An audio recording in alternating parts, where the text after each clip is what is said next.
आज के क्लास में हम लोग क्लास 10th की हिंदी के काव्य खंड गुरु नानक देव के पद पाठ को पढ़ेंगे।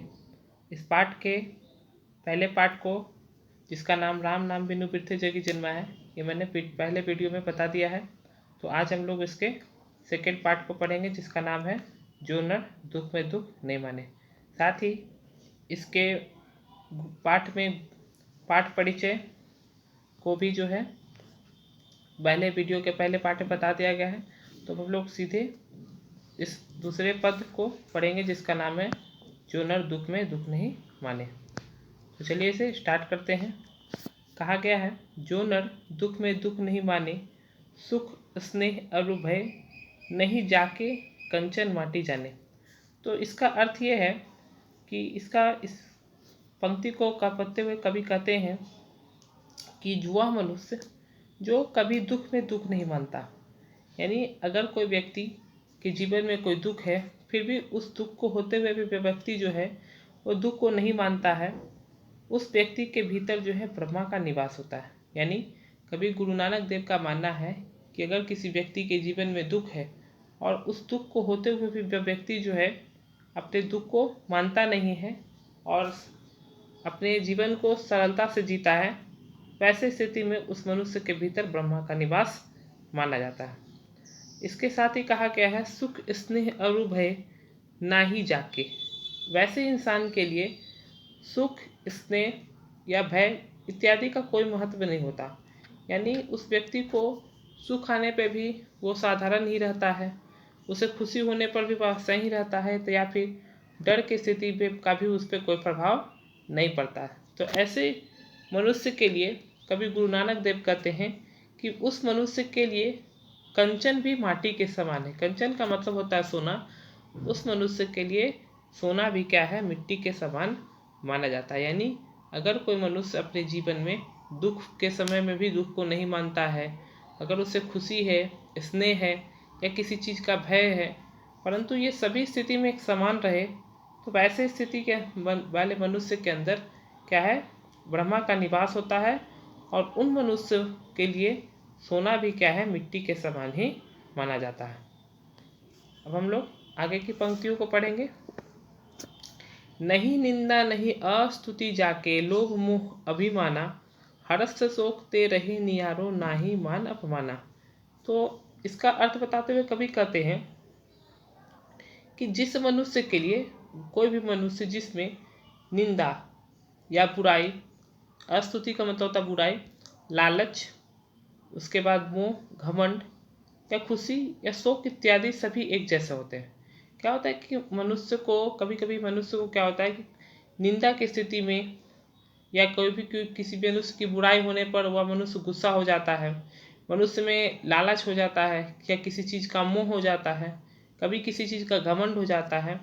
तो अगर कोई मनुष्य इन सभी परिस्थितियों में भी एक समान है, तो और साथ में उस मनुष्य को ना तो अपने मान का, ना ही अपने सम्मान का, ना ही अपमान का किसी प्रकार का कोई भय नहीं है। कभी कि उस मनुष्य को किसी प्रकार का ये भय नहीं है कि मेरे सम्मान की हानि होगी, मेरे सम्मान की हानि होगी या मेरा अपमान होगा, मेरा मान सम्मान कैसे बढ़े। अगर कोई मनुष्य इन सभी चीज़ों के विषय में नहीं सोचता है, तो कभी कहते हैं कि वैसे मनुष्य के हृदय में ब्रह्मा का निवास होता है। यानी अगर हमें अपने मन में ब्रह्मा का, हृदय में हमारे ब्रह्मा का निवास होना चाहिए, तो इसके लिए हमें मोह, लालच, निंदा इत्यादि चीज़ों का क्या है,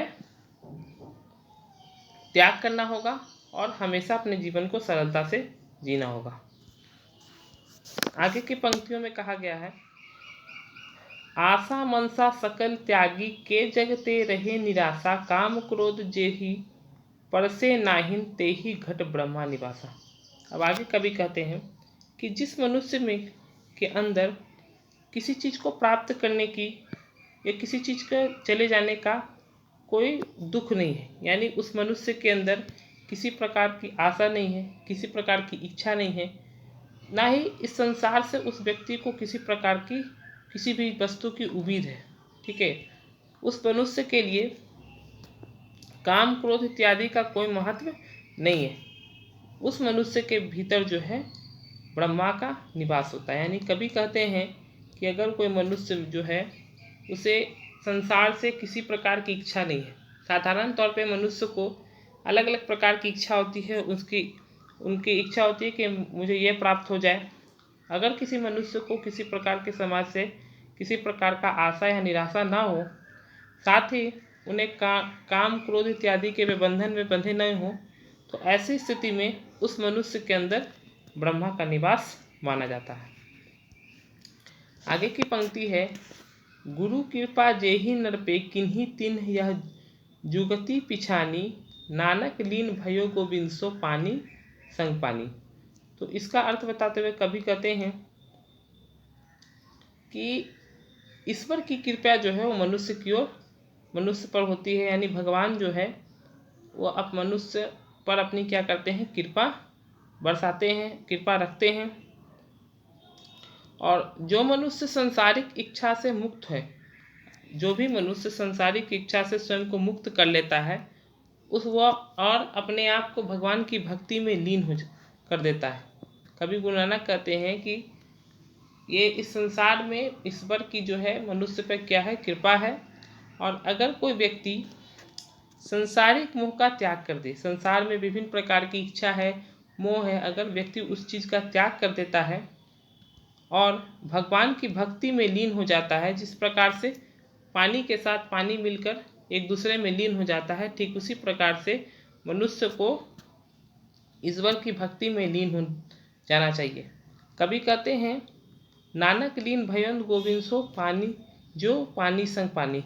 इसे बताते हुए कवि कहते हैं कि मैं नानक ईश्वर की भक्ति में पूरी तरीके से लीन हो गया हूँ और अपने आप को ईश्वर को न्योछावर कर दिया हूँ।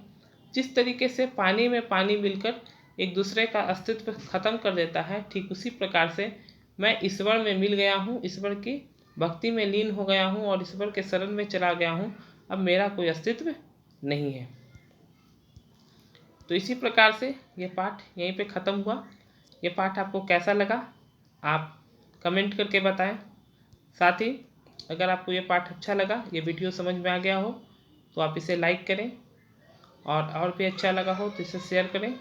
अगर चैनल पे नए हैं तो चैनल को सब्सक्राइब करें। साथ ही इसे अपने कॉपी में नोट कर लें और इसके नोट्स बनाकर इसे पढ़ें।